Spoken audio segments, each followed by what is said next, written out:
Habari kwa ufupi.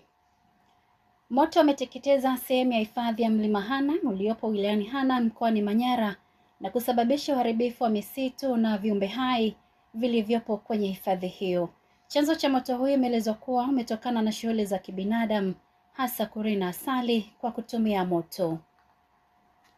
Mwenyekiti wa taasisi ya Zanzibar Maisha Bora Foundation, Mama Mariam Mwinyi, amesema mapambano ya ukatili wa kijinsia yanayofanyika mitandaoni yanahitaji nguvu ya pamoja na ushirikiano wa wadau mbalimbali ili kutokomeza ukatili huo. Mariam Mwinyi amesema hayo wakati wa ufunguzi wa kongamano la maadhimisho ya siku 16 za kupinga ukatili wa kijinsia lililofanyika Tunguu, mkoa wa Kusini Unguja. Na Kenya imesaini makubaliano ya kihistoria ya miaka 5 na Marekani kuhusu afya, ikiwa ni ya kwanza kufanyika tangu serikali ya Donald Trump kubadili mfumo wa misaada ya kigeni. Mkataba huo wa thamani ya dola bilioni 2.5 unalenga kukabiliana na magonjwa ya kuambukiza nchini Kenya, huku makubaliano hayo yakitarajiwa pia kwa mataifa mengine ya Afrika yanayoendana na sera mpya za Marekani. Mwisho wa habari kwa ufupi.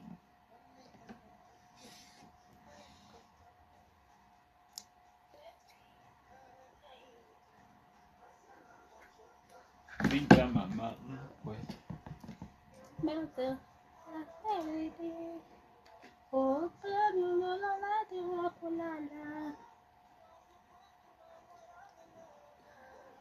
Tuko happy, tuna furaha,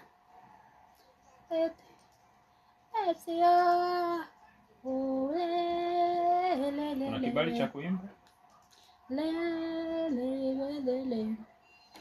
Mengi utasikia yakisema usiweke moyoni, kuteleza inatokea, mambo ya ndani usiyaweka hadharani.